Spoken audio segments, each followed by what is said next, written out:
pour autre cause. Donc, généralement, c'est bénin. Donc, généralement, c'est bénin et moins de 4, vraiment un pourcentage vraiment minime de nodules qui est découvert donc, à l'examen clinique. Alors, ces nodules-là, il faut savoir qu'ils sont plus fréquents chez la femme. Ils augmentent avec l'âge, donc il faut savoir ça. Et il y a des facteurs qui peuvent favoriser la formation de ces nodules, principalement la carence iodée et la grossesse.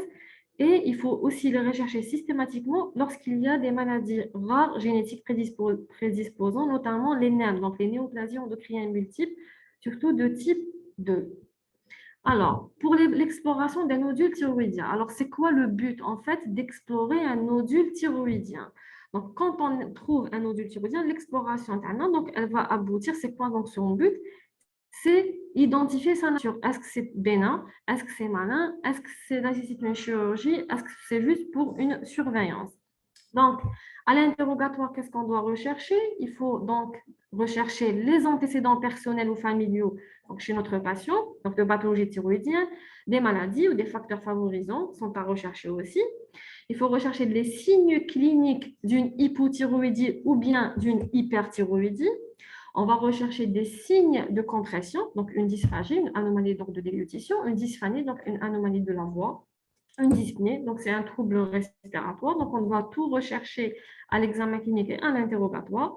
Mais aussi, l'étape la plus importante, c'est l'examen en fait de ce nodule. Alors, l'examen de la loge thyroïdienne donc, se fait en position assise. Donc, le patient s'assoit en position, donc s'assoit, il est en position assise, droit bien tendu. Donc, le cou, donc légèrement fléchi, donc il ne faut pas que ça soit très tendu pour relâcher les muscles du cou et on va palper donc la thyroïde. Donc, le médecin se met en arrière du patient et va mettre ses doigts, donc ses mains, au niveau de la loge cervicale, la loge thyroïdienne, et on va palper, essayer de palper ces nodules. Les nodules, ce sont bien sûr des formations. Donc, j'ai dit à la définition que c'est une tuméfaction. Donc, quel est le but donc, de l'examen clinique? Qu'est-ce qu'on va rechercher à l'examen clinique? Alors, on va rechercher un nodule douloureux, c'est-à-dire quand on palpe la petite tuméfaction, elle est douloureuse. Donc, on va demander si elle est d'apparition brutale et on a à l'esprit que c'est en faveur d'un kyste hémorragique. On va rechercher donc la consistance de son nodule. Est-ce que c'est dur ou bien non? Est-ce que c'est fixe ou bien c'est mobile? C'est-à-dire on va rechercher les caractéristiques de ces nodules et aussi essayer de palper toute adénopathie donc au niveau de la région cervicale. Le but, j'ai dit bien sûr, de l'exploration, c'est en fait d'identifier ce nodule. Est-ce qu'il est bénin? Est-ce qu'il est malin? Ça va nous guider donc par la suite pour la prise en charge thérapeutique. Alors, il faut connaître des marqueurs donc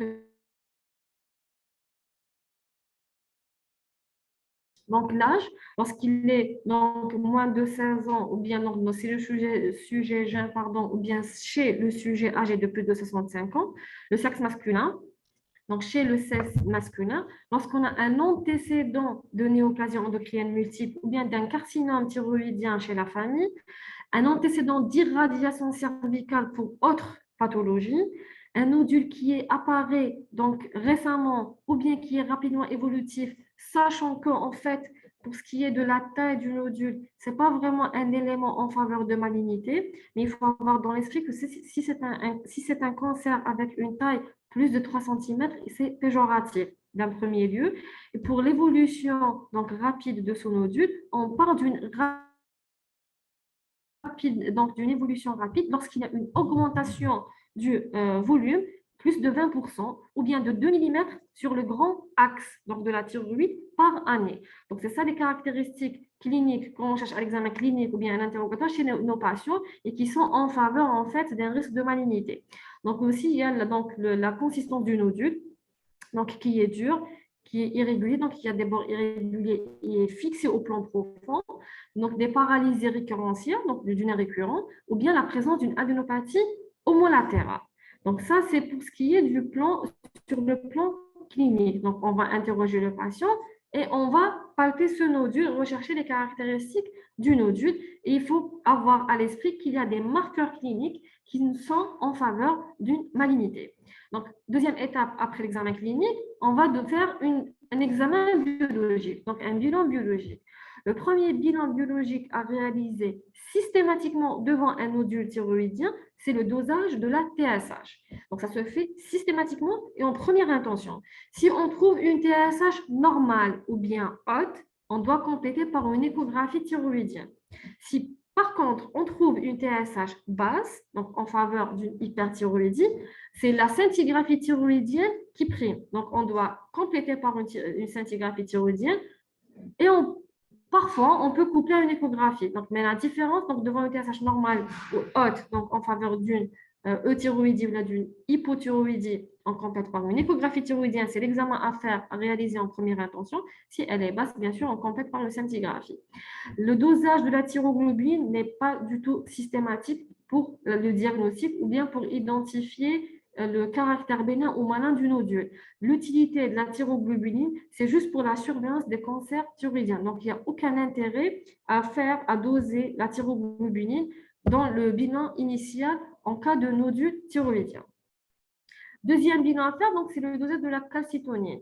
Il n'est recommandé qu'en cas d'intervention chirurgicale. Donc, on fait le dosage de la calcitonine lorsque le patient a une indication opératoire et lorsqu'on a un argument solide et vraiment important en faveur d'un carcinome thyroïdien, donc d'un cancer médulaire de la thyroïde. Donc, l'intérêt de la calcitonine, c'est juste quand c'est néoplasique. Donc, c'est le seul intérêt du dosage de la calcitonine.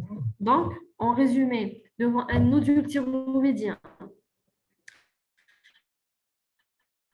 on doit faire un interrogatoire. Donc, à la recherche des signes de découverte. Est-ce qu'il est de découverte fortuite? Est-ce qu'il est découvert lors de la palpation, donc de l'examen clinique? On doit rechercher les antécédents familiaux et personnels. Plus on a des antécédents familiaux de néoplasie, donc de carcinome papillaire, de néoplasie endocrinienne multiple, le diagnostic de ce nodule est beaucoup plus en faveur d'une malignité qu'autre chose. Donc, il faut avoir toujours à l'esprit l'antécédent de néoplasie dans la famille. On doit rechercher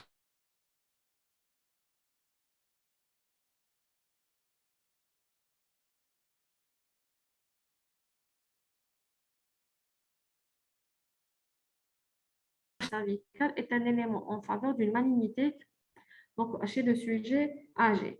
Donc, on va faire un examen clinique complet. Bien sûr, l'examen de la loge cervicale, l'examen thyroïdien, rechercher donc les caractéristiques du nodule, mais aussi la palpation des adénopathies associées s'ils sont présents, et l'examen, bien sûr, clinique général de tous les appareils, comme tout examen clinique. Sur le plan biologique, une TSH doit être réalisée systématiquement et en première intention, qui va nous orienter, donc qui va nous permettre de poursuivre notre investigation, nos investigations, afin de déterminer l'origine et la caractéristique de ces nodules pour conduire la prise en charge thérapeutique. Donc, voici un schéma, donc un petit algorithme récapitulatif, pardon. Donc, devant un nodule, on interroge, on fait une TSH. TSH normale ou basse, une échographie complétée par une cytoponction. On va voir par la suite quelles sont les indications de la cytoponction en cas de nodule thyroïdien. Si la TSH est basse, on doit en premier lieu faire une scintigraphie thyroïdienne. Donc, c'est ça les premiers. Donc, à l'examen, qu'est-ce qu'on doit faire? Maintenant, donc, on a trouvé un nodule thyroïdien, on a fait une échographie thyroïdienne. Alors, l'échographie thyroïdienne, elle a un rôle central dans la prise en charge des nodules. Donc, les recommandations européennes, donc l'association de la thyroïde, publiée en juin 2017, il faut savoir, ils ont établi donc un score qu'on appelle le ETIRAT. Vous allez, je pense, voir donc sur les échographies que vous allez recevoir, il y a toujours le radiologue insiste donc à la fin de la conclusion un score ETIRAT, qu'on appelle le score ETIRAT. C'est quoi ce score? En fait, ce score correspond à une stratification échographique du risque de malignité des nodules. Donc, ce score-là, il permet donc un compte rendu standardisé partout dans le monde et il va nous classer des nodules entre bénin, faible, risque intermédiaire ou risque élevé de malignité. Donc, quels sont les éléments pris dans ce score? En fait, c'est la taille, c'est l'aspect du nodule. Est-ce qu'il est ovalaire? Est-ce qu'il est rond? Est-ce qu'il y a une présence du halo? Donc, il y a des caractéristiques radiologiques objectivées par le radiologue qui vont nous permettre de faire ce score, donc ETIRAT. Je vais vous envoyer, je ne sais pas si je l'ai mis en tout cas sur la présentation, mais je vais vous le remettre à la fin de la présentation. Donc, je vais vous le remettre pour au moins que ce n'est pas la peine de l'apprendre par cœur, c'est juste pour connaître les éléments qui sont mis en considération dans ce score. Donc, ce schéma, donc, il est fait pour localiser, numéroter les nodules. Ça, c'est la glande thyroïde. Donc, on doit, par exemple, sur ce schéma, le radiologue doit mettre ça veut dire, un dessin ou bien une croix pour désigner la localisation exacte des nodules thyroïdiens afin de guider le cytologiste pour faire la cytoponction. Donc, chaque nodule doit être mesuré dans les 3 plans, bien sûr, et son volume doit être précisé. C'est-à-dire qu'il faut que le radiologue vous précise la taille de ce nodule, ses volumes, et ces éléments vont nous permettre de faire un suivi donc, évolutif de ces nodules et ils sont indispensables. Donc, les signes donc, cardinaux de forte suspicion de malignité, parce que quand c'est bénin, il n'y a pas de souci.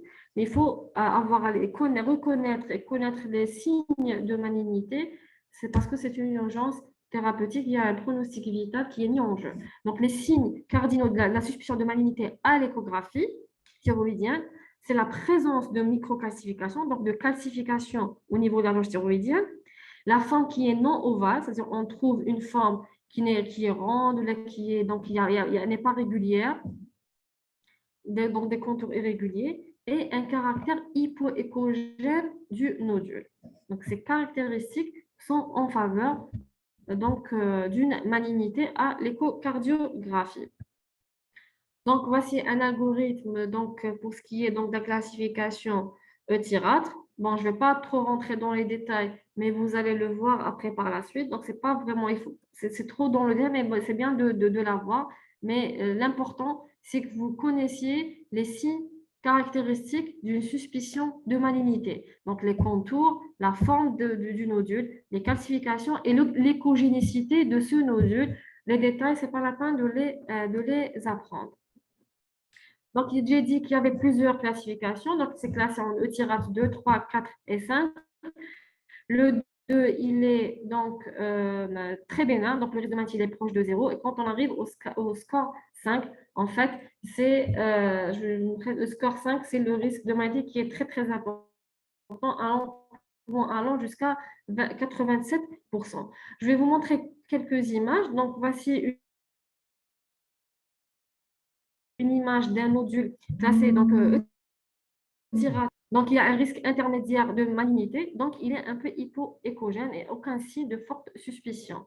Donc on voit bien que la thyroïde, le nodule thyroïdien, il est ovalaire. On voit bien qu'il y a une présence d'un halo. Donc ici ce que vous voyez en noir, donc autour de ce nodule. Donc c'est en faveur en fait d'un risque intermédiaire. Il n'y a pas une forte suspicion de malignité. Regardez par contre cette image. Donc le nodule est très longiligne, il n'est pas vraiment échogène, il est vraiment hypoéchogène, il y a beaucoup de zones hypoéchogènes, c'est ce que vous voyez ici en noir, donc il y a beaucoup de zones hypoéchogènes qui est vraiment marquée, avec ici à l'image numéro 2, la deuxième image, donc des contours irréguliers, ce n'est pas une image lisse, et avec ici des calcifications, ce que vous voyez ici comme des points blancs, donc c'est des taches blanches, donc ça c'est des images échographiques qui sont beaucoup plus en faveur de malignité. Donc, voici donc le résine. Donc, le Eutirate, donc il n'y a pas de nodule. Le Eutirate 2, il est donc, j'ai dit, il n'y a pas de signe de malignité. Et le 5, c'est une forte suspicion de malignité.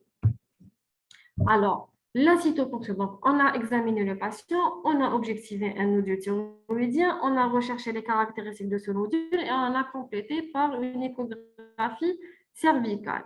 Donc, on a recherché donc, les signes qui sont en faveur d'une forte suspicion ou non. Alors, on doit compléter après par une cytoponction. Alors, c'est quoi une cytoponction? Donc, la cytoponction se fait à l'aiguille. Donc, c'est une aiguille très fine.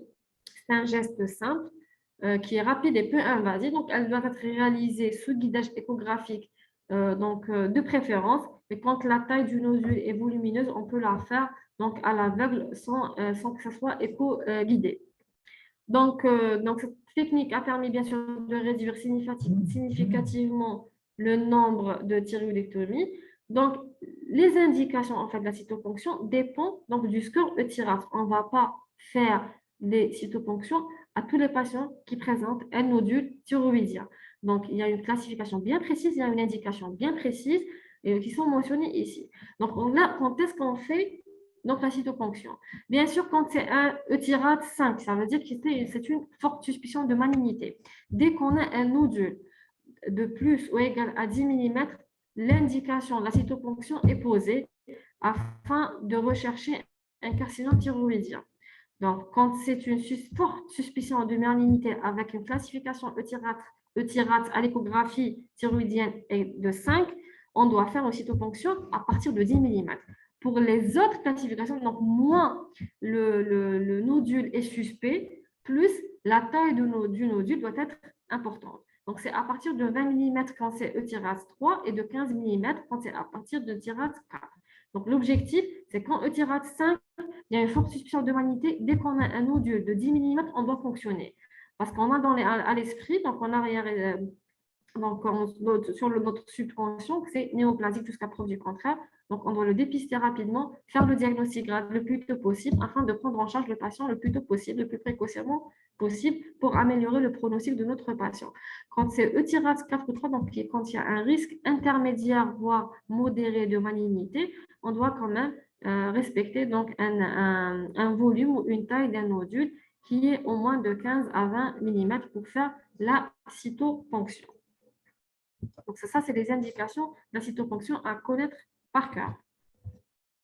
Alors, bon, bien sûr, ici, donc c'est le schéma de Bethesda. Ça, c'est une classification de nodules qui est histologique. Donc, alors, sur le plan histologique, on parle d'un score de Bethesda. Donc, ils vont nous dire est-ce qu'il est bénin, est-ce qu'il est malin, est-ce qu'il y a une forte suspicion et les indications à faire donc, en cas de ces nodules. Donc, on a fait le diagnostic. Après, on va surveiller les nodules. Donc, comment surveiller ces nodules thyroïdiens?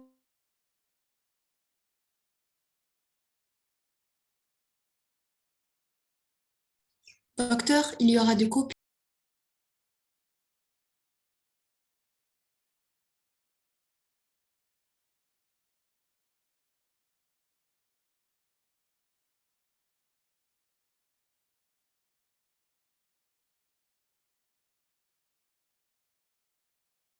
De malignité, principalement, et faire les contrôles les premières fois après une année, puis tous les 2, 3, après et jusqu'à 5 ans. La cytoponction peut être réalisée Docteur, qu'en cas d'augmentation de volume.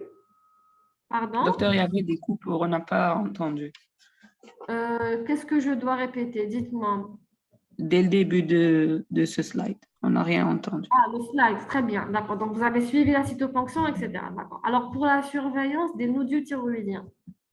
Donc, la surveillance doit être réalisée, bien sûr, par un radiologue, bien sûr, le nodule. Donc, on va toujours examiner notre patient à chaque fois, mais la surveillance, elle est beaucoup plus échographique. Et un radiologue compétent doit le faire à chaque fois. Qu'est-ce que le radiologue doit faire? Donc, le radiologue doit faire à chaque fois l'évaluation de ce nodule, vérifier la taille du nodule et rechercher à chaque fois les signes de malignité de ce nodule, donc les signes échographiques dont on a parlé tout à l'heure. La surveillance se fait après une année la première fois, puis tous les 2, 3 jusqu'à 5 ans après, quand c'est stable. Donc, quand il n'y a pas une augmentation du volume de ce nodule. La cytoponction doit être refaite que s'il y a une augmentation du volume. Alors, l'augmentation du volume, comme je l'ai dit les premières slides, donc elle doit être donc supérieure à 20% du volume initial ou bien supérieure à 2 mm le grand axe donc de ce nodule après une année de suivi. Donc, dès qu'on aura une augmentation de la taille du volume, on doit quand même refaire une cytoponction, même si la cytoponction initiale était en faveur d'une origine bénigne. Alors, pour la stratégie thérapeutique, donc la prise en charge, bien sûr, dépend des explorations. Il y a parfois une indication opératoire, parfois on va juste donner un traitement médical. Alors, les indications opératoires ne se font qu'en cas d'un nodule thyroïdien qui est compressif, qui est de grande taille, ou bien sûr, en cas de signe de malignité, ou bien carrément à la cytoponction, c'est en faveur d'une néoplasie. Donc, les indications chirurgicales, c'est lorsque c'est malin, ou bien une taille du nodule qui est supérieure à 3 cm, ou bien en faveur de signes compressifs. Alors, en conclusion, donc les nodules, la plupart du temps, donc, ils sont bénins, comme je l'ai dit tout à l'heure. En 5%, ils sont d'origine néoplasique. Donc, il faudrait les rechercher, les dépister très précocement afin de les diagnostiquer et de les prendre en charge le plus tôt possible pour améliorer leur pronostic. Donc, c'est la principale indication, le but pardon, de notre présentation. Le nodule doit être examiné par un clinicien. On doit faire une TSH en première intention pour nous orienter si on peut compléter par une échographie s'il y a une hypothyroïdie ou bien par une scintigraphie ou bien carrément, donc après par la suite, on va faire donc une échographie cervicale. On doit rechercher la taille, donc mesurer pardon, la taille, le volume du nodule et rechercher les signes de malignité échographique. Par la suite, le radiologue ou bien vous-même, on va faire donc une classification radiologique, échographique de ces nodules par la classification E-TIRAT, pardon, qui va nous orienter après pour la prise en charge. Les cytoponctions, s'il y a une forte suspicion de malignité avec une classification E-TIRAT à 5, on doit faire une cytoponction à partir de 10 mm. Par contre, pour les autres, c'est entre 15 à 20 mm pour la taille du nodule. Le traitement chirurgical n'est fait généralement qu'en cas de malignité ou bien d'un nodule qui augmente de volume et qui a des signes de compression locaux régionales. Sinon, c'est un traitement médical avec un suivi. Le suivi se fait par le clinicien avec une échographie cervicale annuelle à la recherche donc des signes de malignité à chaque fois et d'évaluer la taille des nodules et rechercher en fait s'il y a une augmentation ou non de nodules qui vont donc nous guider à répéter une cytoponction chez notre patient. Et je vous en prie. Est-ce que vous avez compris? Est-ce que vous avez des questions? Je n'ai pas mis donc, la classification E-TIRAT, je vais vous la mettre donc, dans la présentation. Est-ce que vous avez des questions? Est-ce que vous avez compris? Docteur, Oui. c'est quoi le principe de la thermoablation? Pardon? C'est quoi le principe de la thermoablation?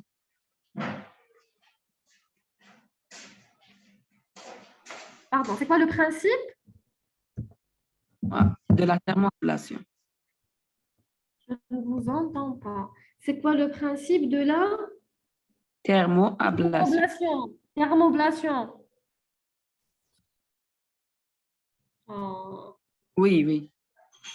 C'est la thermoablation. En fait, comment dire, on brûle ce nodule. C'est comme l'irathérapie. C'est presque le même principe. C'est-à-dire, on essaie de. Alors, pour que ça se fait donc, en chirurgie, c'est en père opératoire. On va utiliser une sonde. Comment ça s'appelle? Donc, c'est l'instrument qui brûle les tissus. Donc, on l'utilise en chirurgie pour brûler les tissus. On veut faire avec des résections. Donc, on va utiliser, il est sous forme de stylo. Enfin, on va faire juste, si vous voulez, une résection de ce nodule. Donc, on ne va pas faire une thyroïdectomie. Donc, on va faire juste une résection avec un matériel qui entraîne donc une résection par la chaleur. C'est-à-dire, on va brûler le contour, le nodule, afin de faire une ablation de ce nodule. C'est ça la thermoablation. Ok, merci. Est-ce que vous avez d'autres questions? Si vous aurez des questions, vous pouvez me l'envoyer sur mon adresse mail, vous l'envoyez à votre délégué, je répondrai à vos questions. Si vous voulez que je vous remette le TD, il n'y a pas de souci, je vais vous l'envoyer, juste je vais vous mettre la classification E-TIRAT. Donc c'est bien de la voir. J'ai oublié de la mettre hier, je vais vous mettre le tableau concernant la classification E-TIRAT. Donc en résumé, enfin, en conclusion, vous devez connaître les indications de la cytoponction. Donc, on va se refaire la cytoponction et quels sont les signes de malignité donc cliniques, quels sont les signes de malignité échographique surtout. Donc, ces trois éléments que vous devez connaître par cœur. Et c'est tout, je vous remercie. Donc, vous pouvez envoyer vos questions par votre délégué, je répondrai, il n'y a pas de souci. C'est bon? Et on se verra, Inch'Allah, après l'aide pour faire le cours. J'ai un cours avec vous normalement sur le goitre. Donc, ce sera en présentiel, on le fera, Inch'Allah, après l'aide. Voilà, bon courage et bonne journée. Merci.